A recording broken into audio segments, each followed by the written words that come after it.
tēnā koutou, ngā mihi nui kia koutou, ko tai mai, ko huihua mai I runga I ngā kari o ngā rangi I tēnei pō, tēnā koutou.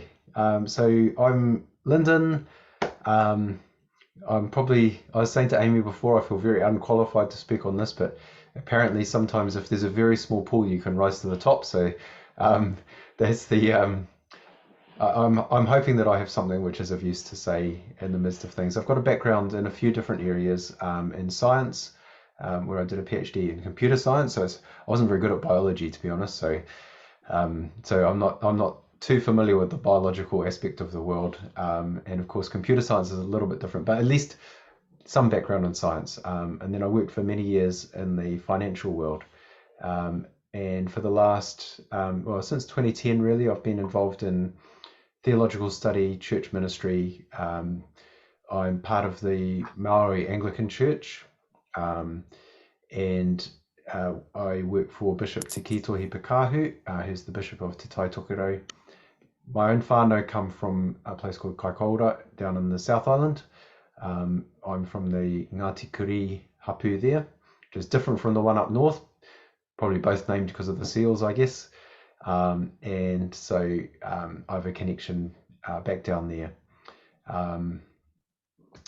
And I guess one of the things is that in the Maori Anglican Church, we're quite strongly connected into the various marae in the areas in which we minister. In my case, far from where my whānau come from, but the same kind of connection goes on in Tāmaki. So I look after, in particular, the Manukau group of Maori Anglican churches, especially those based in Māori, which is where I live. And then also in the Anglican setup, I'm the Archdeacon of Tāmaki Makaurau, so try and keep an eye on all of the churches across the Auckland or the Tāmaki region. Been involved in a bunch of community organisations for quite a while. So I chair the board for Te Whariruru Haumiri, which is our kaupapa Māori social services organisation in Tai Tokerau. But I'm also on the board of the Auckland City Mission, which is part of the Diocese of Auckland social outreach.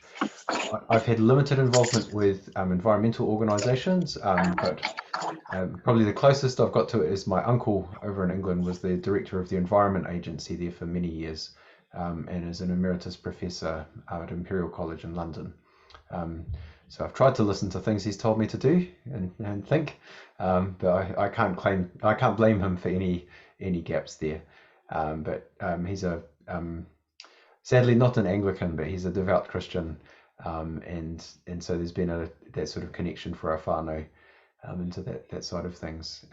Have long admired the work of Rocha, and really keen to be honest, I'm really keen to have the conversation with all of you. So I've got some thoughts to share, but it's not a huge group, so I'm hoping that we can actually be more conversational.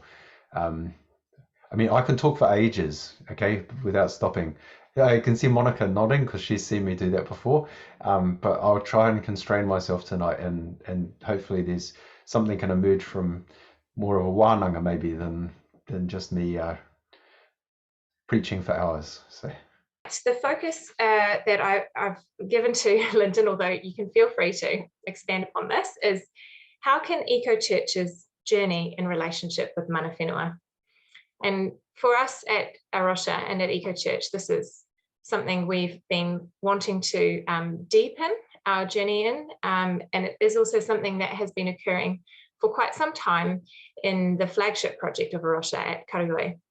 And I'm sure some of the local groups and the local group networks have also been exploring this. There are 7 local groups scattered around the country, in addition to the Karioi Project, which is the flagship conservation project, which is really amazing and quite significant based in Raglan. And then, of course, from that journeying, we're hoping to support all the eco churches who become part of the network to be mindful of what it means to be treaty partners. So we're really looking forward to just talking about that a bit more tonight.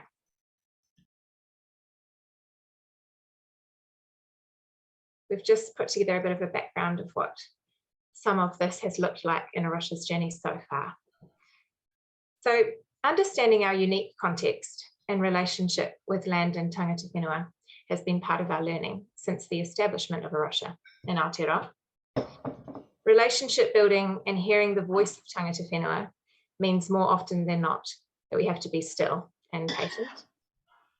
We hope that in the process we gain understanding, knowledge and direction in the work that we do. So what has supporting communities and mana whenua in conservation work actually looked like over the years? Sometimes this has meant waiting for an invitation. Sometimes respecting mana whenua insistence on autonomy. And sometimes this has meant working together alongside each other, collaborating and creating jobs for locals who want to connect back to their own land, maunga or tupuna. For Crystal and the Karioi team, this actually led to a strong partnership with Te Whakaoranga o Karioi, who later gifted the name to the project. And Malibu, a local Māori activist, has taken a mentoring and guiding role in the project, which led to the vision of rangatahi working on the maunga, on the mountain. And that's now a reality, with 40% of the Karioi Project staff identifying as Māori. Places where we work have historical, spiritual, ancestral, and cultural identity for iwi, and some are important landmarks. The oi are the northern mutton birds, the seabirds on Karioi, and they're a taonga species to coastal iwi and hapu. And together with representatives from the local hapu, we've worked to restore a breeding population. For Ngāti Whakamarurangi, Tainui Hapu, it is their vision to see the Toreparu wetland navigable again. So that's located near the maunga, being able to swim and paddle in a waka, providing opportunities for gathering kai and kai moana for future generations.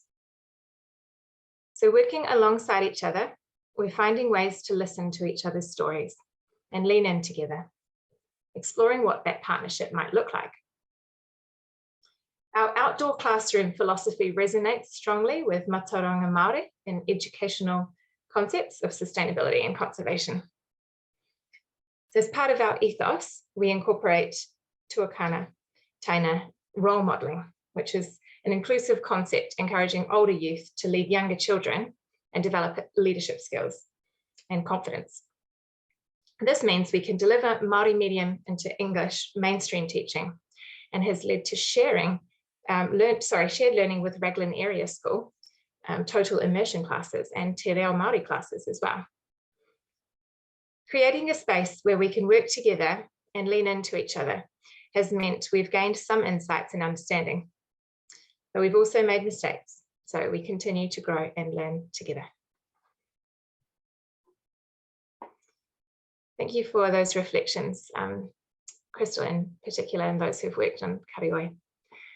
So Lyndon, how can Eco Church's journey in relationship with mana whenua, just reflecting a bit on that background and your own thoughts, please take us away. Kia koe, Amy, tēnā koe.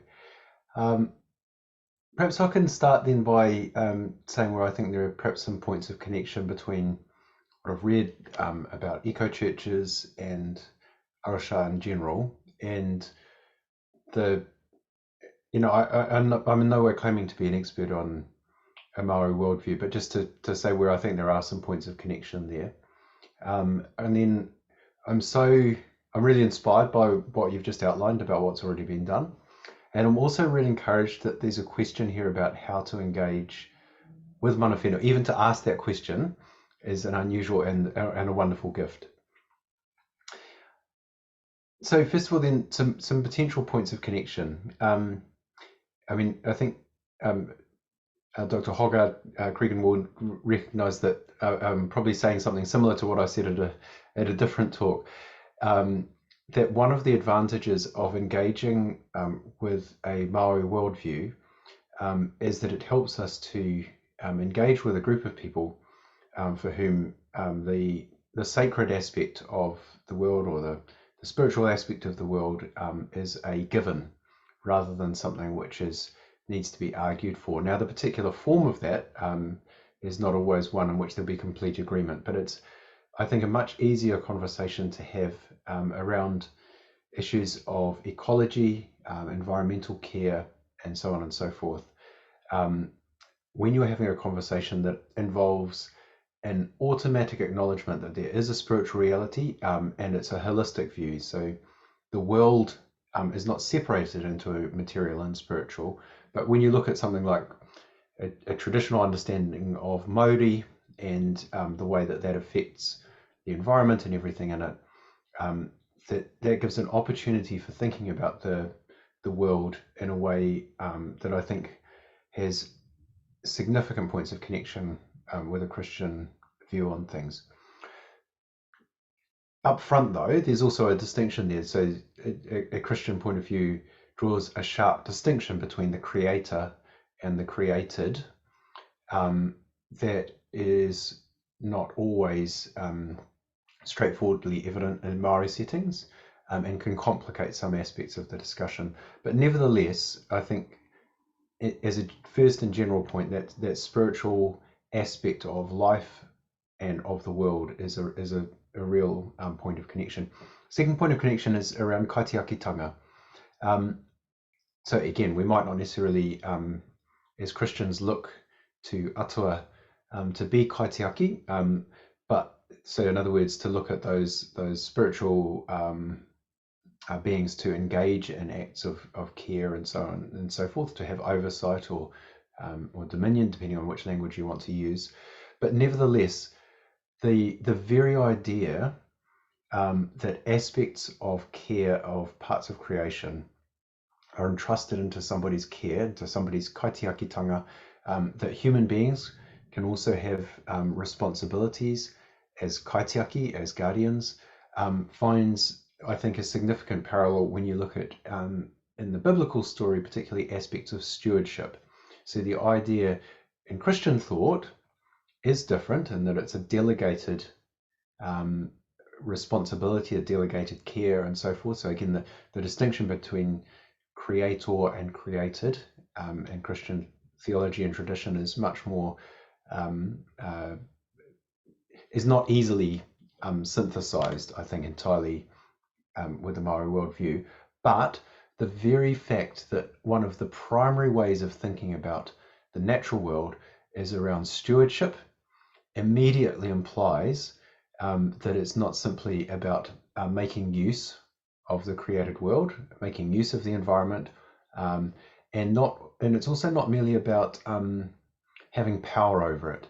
As soon as you start thinking in terms of being a steward, in terms of being a kaitiaki, then in a sense you're responsible beyond yourself, perhaps to your community, perhaps to an idea of flourishing that's not individuated anymore, and at its best to the idea of participating in a story that's beyond ourselves or a single generation, or an individual group of people. The opportunities that opens up then, I hope, between eco churches and mana whenua, I think is potentially quite significant. And I appreciate that you've chosen the term mana whenua as well, because strictly speaking, those who hold kaitiakitanga are those who have that mana for that part of the whenua. However, there's also a little challenge in that, say, where I am in Tāmaki, many of the marae and many of the flourishing and active Māori communities are not mana whenua in that sense. So, I mean, one of the marae that's closest to us is actually a marae from Te Arawa, but it's a marae that's up here in Māngere Central. There's another one that's very close to us called Ngā Whare, so Willie Jackson's marae that his mum helped to set up, and that one's run by the Manukau Urban Māori Authority, and it's very it's very significantly designed as a pan-iwi urban Māori marae. So I think it's exactly the right approach is to think about mana whenua, but I think in terms of engagement with Māori communities in a lot of urban settings, there's something a bit beyond that as well. And any of those marae, nobody has to tell them that they're not mana whenua. They get that. But this is where many Maori communities come around. Certainly in Tāmaki, I imagine it's the same down in Poneke and other places with a bit of a diaspora, a Maori diaspora from other areas. Nevertheless, we do know where the mana whenua marae are here. I appreciate very much the sensitivity of the question about how to engage well. And I suppose not entirely surprisingly in the terms that I'm an Anglican by conviction as well as by accident. I think there are ways of thinking about the fivefold mission of the church that help to integrate our desire for care of creation with other aspects that may well be a more prominent interest for Māori. So things around, and in particular here, I just want to reflect briefly on the link between redeeming unjust structures in society and the care of creation. So it's very often the case that the very same unjust power structures in society that harm women, that harm Māori, that harm other groups with less power in society, those very same unjust structures often do have a significant impact on the natural environment as well, and the built environment. But nevertheless, it's particularly evident, I think, in the natural environment that the same things tend to mar the world in the way that they harm human beings, particularly those who are less powerful. And the natural world is often also less powerful, particularly in New Zealand, I guess, where a lot of the native species were not exactly well equipped to oppose the rushing in of colonial forces. So there is an overlap between those two, but I would say that the felt need for many Maori communities and the deep need is often around the aspects where Maori have been harmed more directly or experienced the consequences of earlier generations of harm, and therefore that some of the pressing problems which I think the Eco Church movement quite rightly addresses might not be the first concerns which appear for a local Maori community. But I think there are also points of contact there. So I would say in most cases, the desire to see the restoration of whenua to mana whenua is one that can also then have a significant benefit for the environmental setting that's involved. Now, that's not necessarily going to be the kind of connection that's drawn. But I guess what I'm saying is that I think there's a need to have an approach which means that we offer ourselves in service to our local Maori communities. I think many Maori communities are used to being looked at in an instrumental fashion.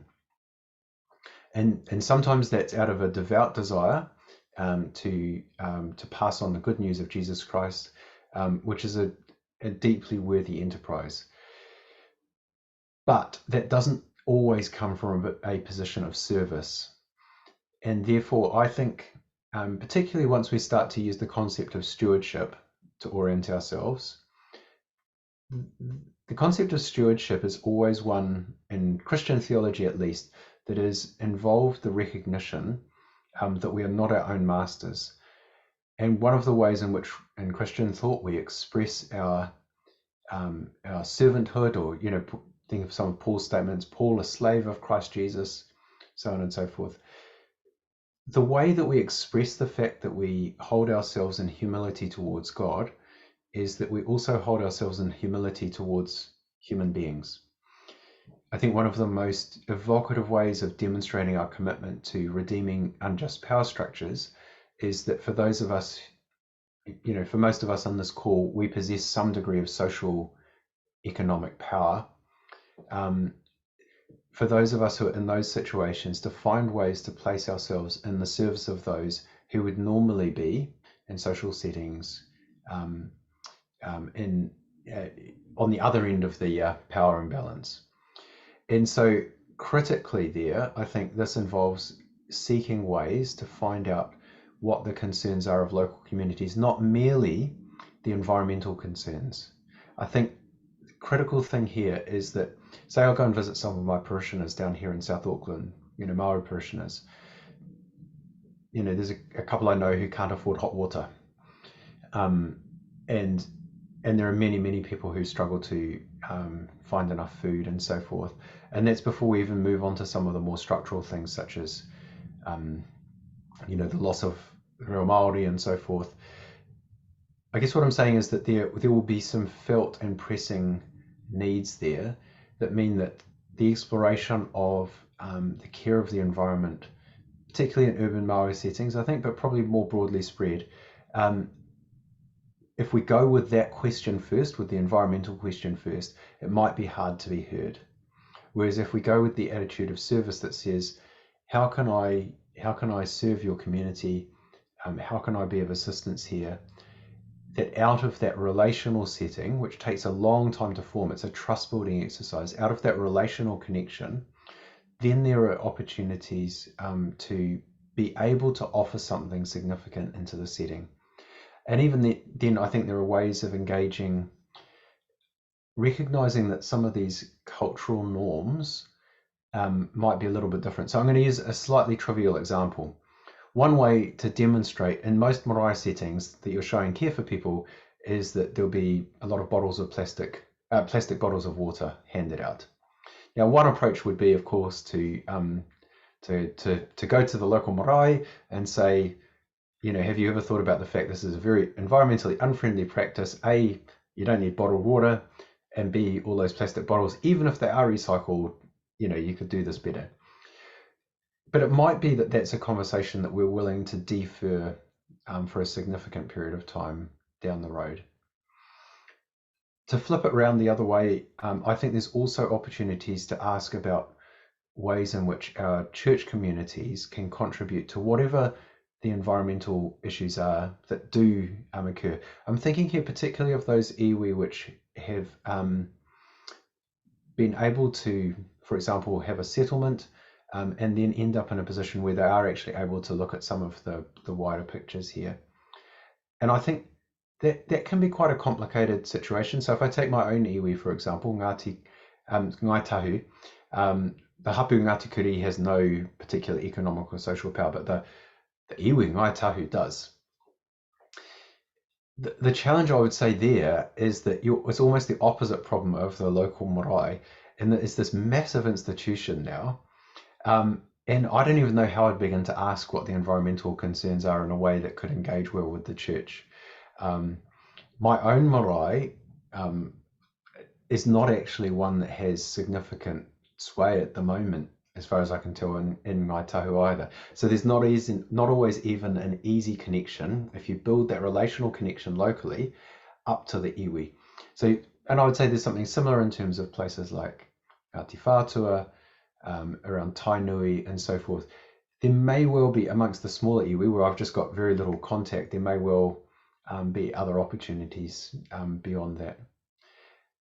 I've seen a number of efforts around smaller local projects that I think do have a bit of scope. So Mara Kai, food gardens, seems to have taken off a little bit as an initiative. And I think there's quite a bit of interest too in traditional food gathering practices. And that's one of the things that I think certainly we've actually left unexplored as Maori Anglicans, but which I think is actually potentially quite a significant point of interest. As soon as you're doing something like gardening, you're not having a debate about plastic bottles or trying to do something at a high level with really what's a massive corporate setup. And I think there are great opportunities to serve, like you can actually go and help dig a garden and so forth. And as soon as you're growing food, you're talking less about the waste and you're immediately involved in something constructive. So I think things like that have quite a bit of potential, and they've mainly because they've got quite a bit of buy-in. I can see that it's really starting to take off in parts of the Maori world. So people will realize that kumara are actually a very productive plant to grow, and that it's possible to do it, and it's really encouraging for people. And of course, this this bypasses all of the conversations around healthy and unhealthy food, because most grown food is about 1 billion times better than what turns up elsewhere. At this point, you're doing something, I think, which is both a wonderful point of environmental engagement, potentially interesting use of church land if we can offer that. Like, there's a lot of churches I know have a lot of grass, and you think, well, why not grow kumara instead? You know, I say this, but we haven't even done it. But you know what I'm saying? There's ways to offer to serve as well as to be engaged well, and that gives opportunity for local Māori communities then to have a really constructive say over what's happening with the whenua, even outside of any kind of formal, attempt at resolving things like treaty claims and so forth. I still think, though, that the critical attitude in all of this is that willingness to be servants. And I saw, I think she might have dropped off, but I saw Kathy Byriley was on here. And I know that what St James and Mangere Bridge have done around this has been an absolutely fantastic effort. So the local marae here is called Te Puia. It's not a very old marae, but the church is built on land that is... it's one of the few bits that was never really confiscated here. It was briefly confiscated, but it's remained in Māori title. It's linked in with Ihumatao, so it's part of the same cluster of hapu here. What's happened is that Mark Barnard, who some of you will know in particular, has led the effort to just go down there and be servants at the marae. Now, I have to say, I don't know if they've started having any ecological conversations with the marae, but what I've seen is that they have been absolutely welcomed in, to the point where the kuia and kaumātua at the marae are quite happy saying that Mark is their minister. Now, I don't know if you realise, that's a very unusual thing to say, that a Pākehā is their minister at the marae.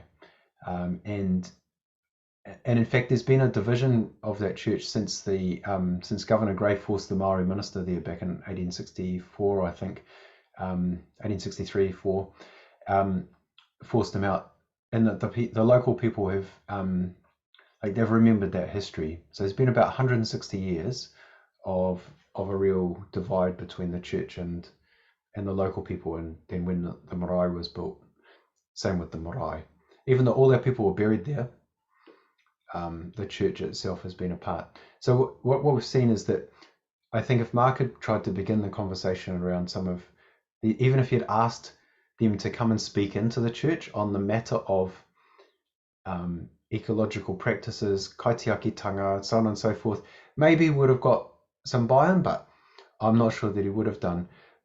But a lot of Maori communities are very, very open to having input on spiritual things, as long as there's confidence this around service. So Mark has done a lot of tangis, some that he was very uncomfortable at, and out of that has come a deep, deep relational connection, in which it's possible for the local people to speak to the church around what it means to be kaitiaki for them.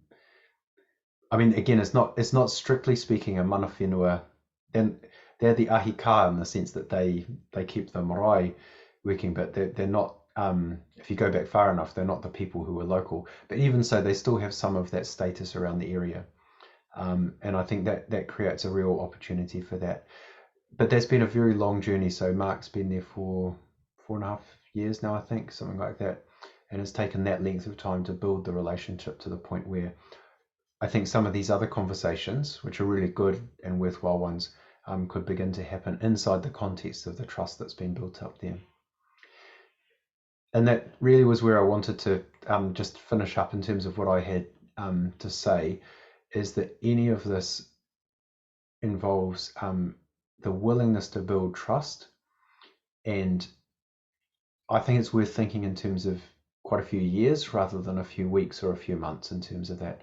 And it might be a long time before you're able to get into some of the deeper conversations around what it means to be custodians of the land, what it means to interact with the environment in this resacralized way, against a sort of modernist Western mindset, and to be able to actually both to learn from those who are mana whenua, and I think also to offer some thoughts back into it, because I do think one of the things I've observed is that our tūpuna were totally immersed in the Maori world, and yet they embraced Christianity despite the fact that it was in some senses new and different, and in some senses contradicted their worldview. And I think we have to recognize that there is something really deep that Christianity offers into those conversations, and many Maori communities are still open to that being spoken in, as long as it comes from a place of trust.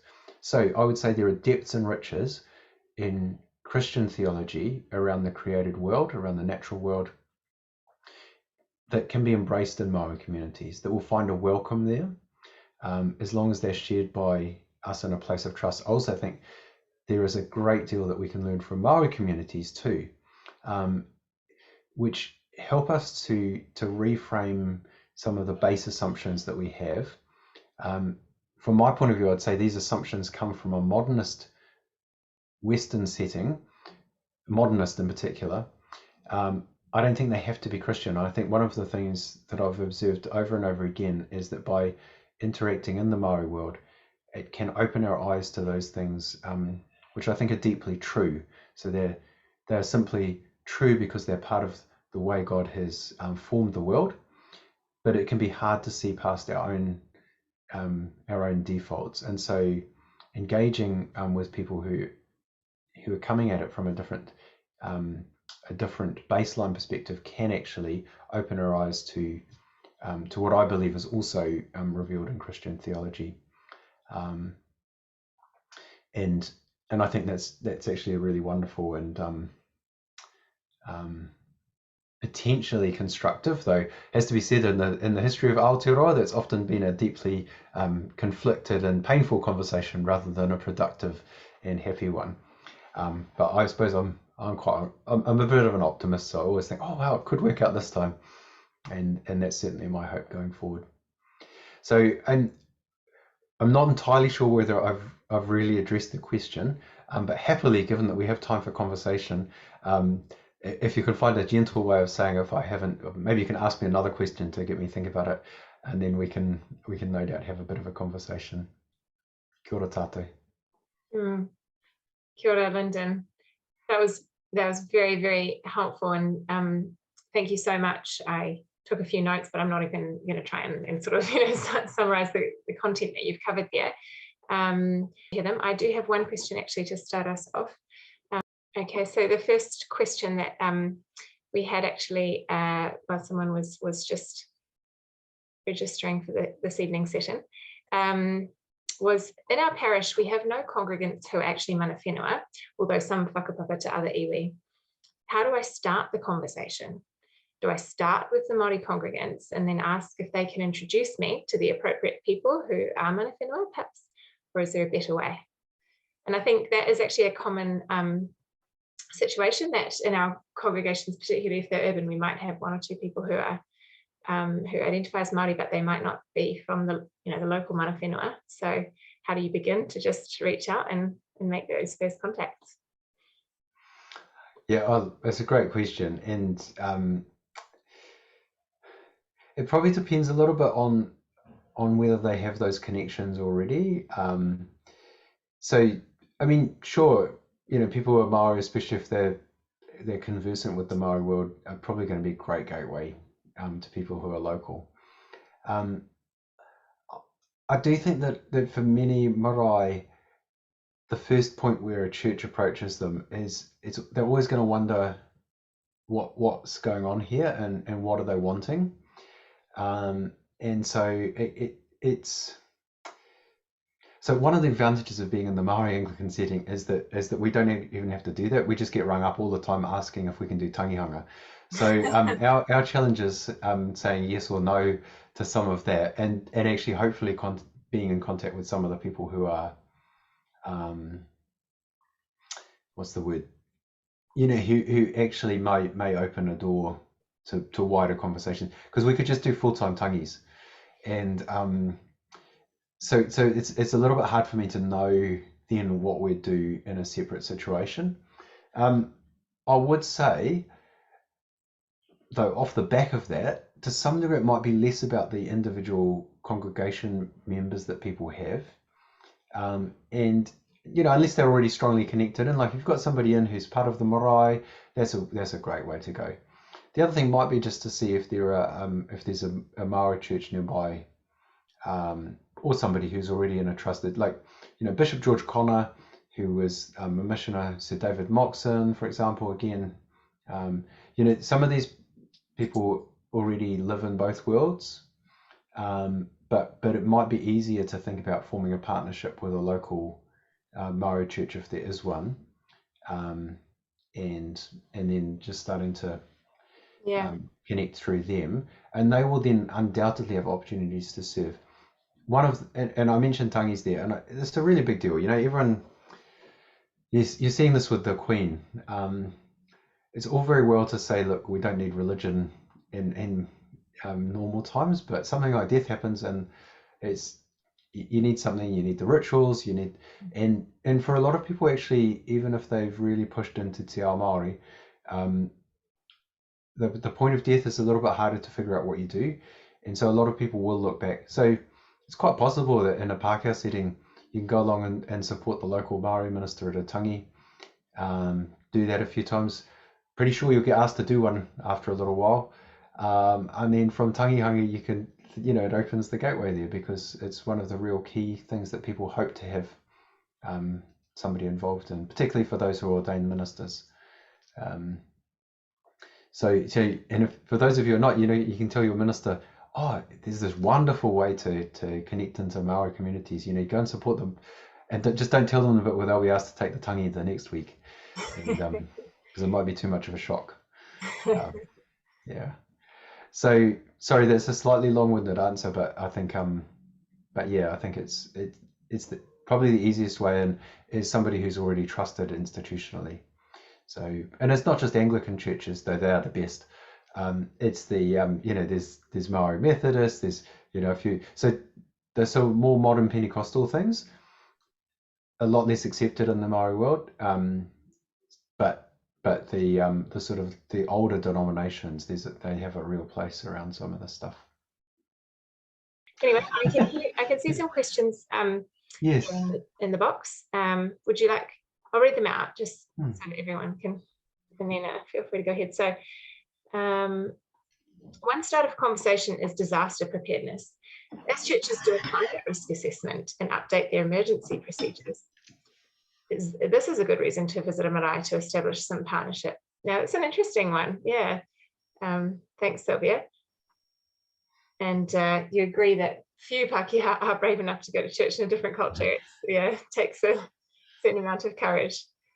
Also, I have to say we run some very boring church services too, so it's quite hard work from that point of view. I go to some where I'm theoretically in charge of it, and I think, oh no. So it's not just a cultural overlap. It's sometimes that we need a bit of life. I think that's a lovely suggestion around things like assessments and so forth. I would imagine that the challenge would be how to offer that without appearing to kind of set the agenda a little bit, and that again it might be hard for, if there are other pressing concerns for people, for them to give attention to that.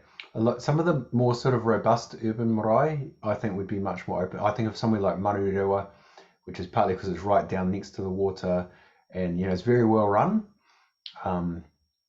They'd probably be much more engaged on some of that. What it did make me wonder about was around something like Te Pīhopatanga, which works with a lot of marae, whether there'd be a way to structurally involve, because that stuff like that often is something that they might pick up more than, and so there might be a way of trying to work in at a slightly larger scale, actually, in that case, on a national side of things, if we've got expertise. Just to unpack that a little bit more, Lyndon, what's Te Pīhopatanga? Well, Te Pīhopatanga does a lot of Maori development side of things, and so they'll basically, it's where you get your putia from to do the marae, so if you're looking at funding and things like that, then they'll often do. But they also then they recommend particular programs and so forth for marae. So it might be easier coming from them than coming. So if there are contacts at Te Pīhopatanga around this, that might be worth looking at. I know that a particular concern, by the way, is often around urapa, around burial grounds.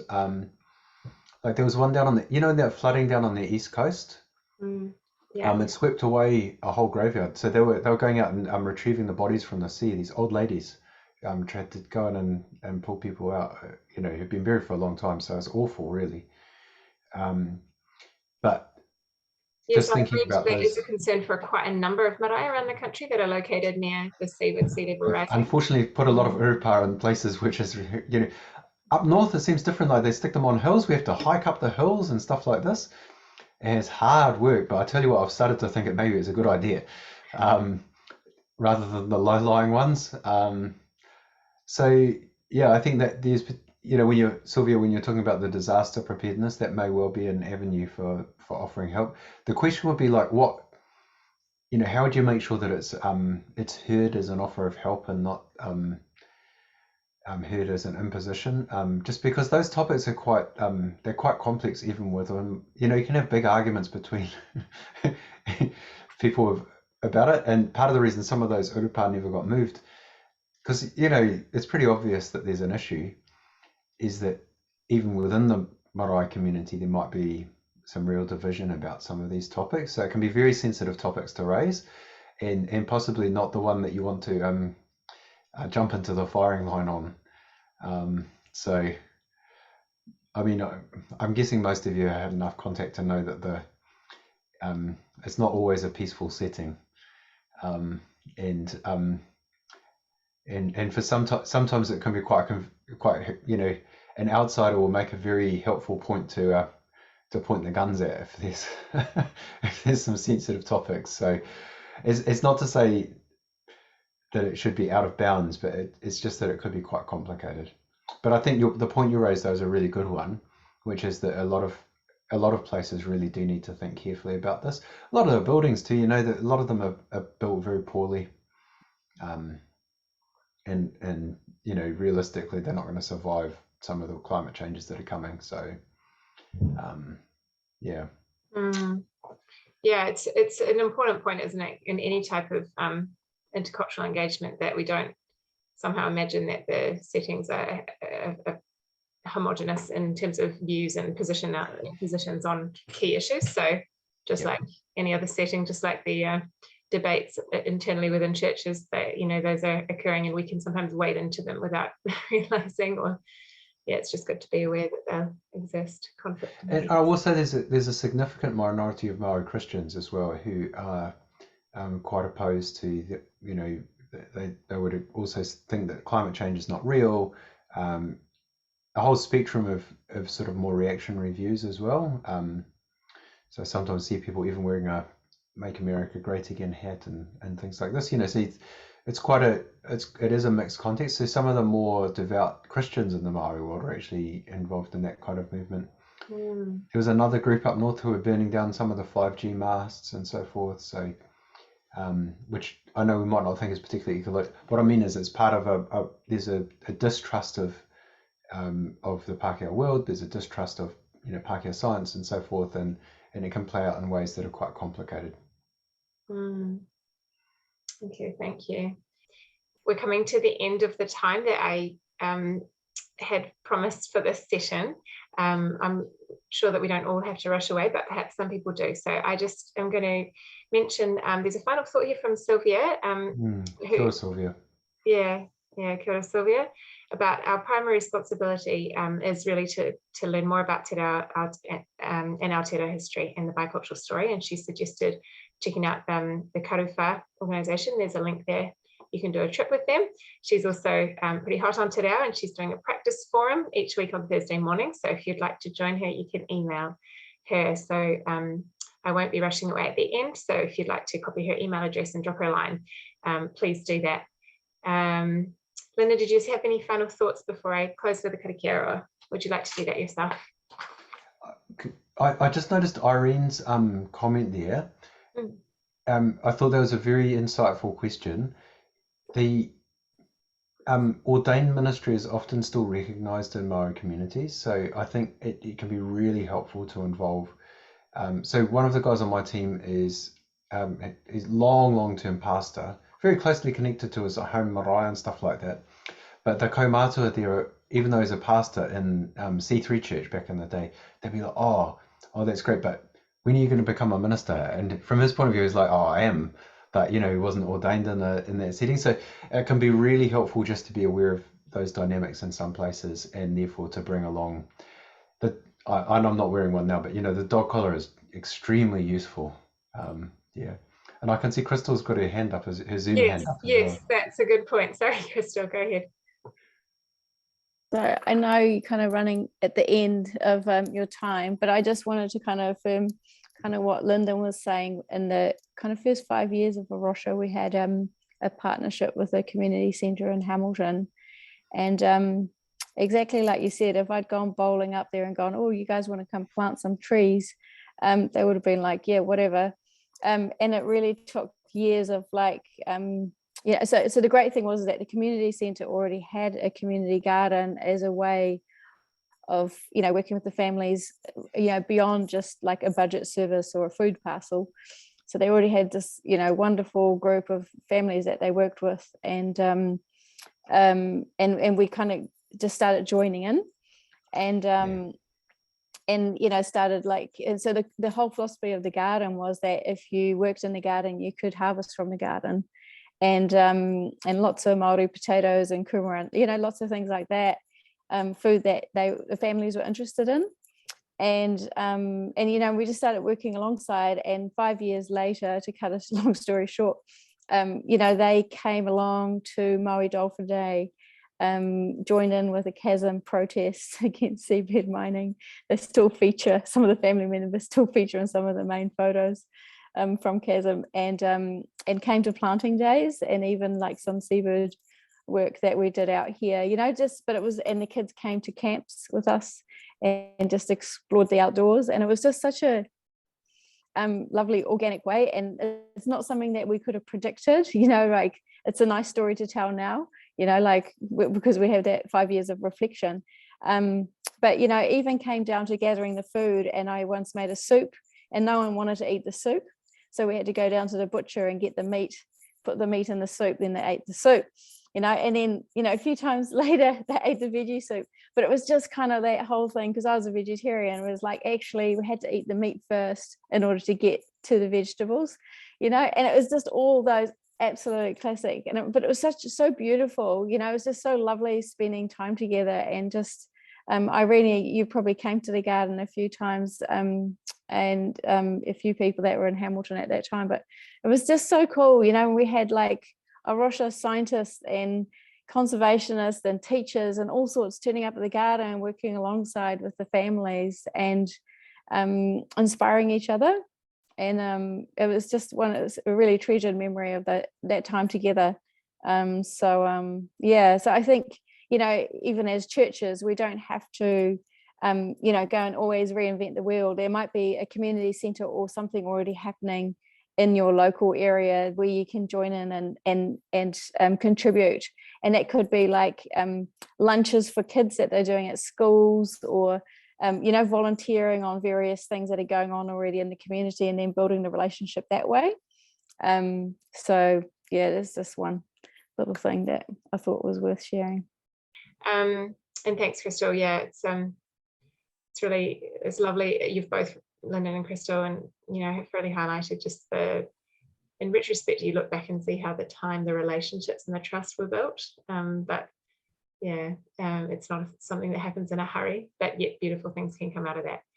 So I'll just say karakia, and then everyone who is able to stay are welcome to hang around for a few more minutes. And if you need to shoot off, Lyndon included, that's absolutely fine. We're so grateful that you've all been here tonight. And thank you for participating in the conversation. Kōrero. Kia tau kia tātou katoa. Te atawhai o tō tātou ariki, e ihu karaiti, me te aroha o te atua, me te whiwhinga tahitanga, ki te wairua tapu, ake, ake, ake, ameni. May the grace of the Lord Jesus Christ and the love of God and the fellowship of the Holy Spirit be with you all forever and ever. Amen.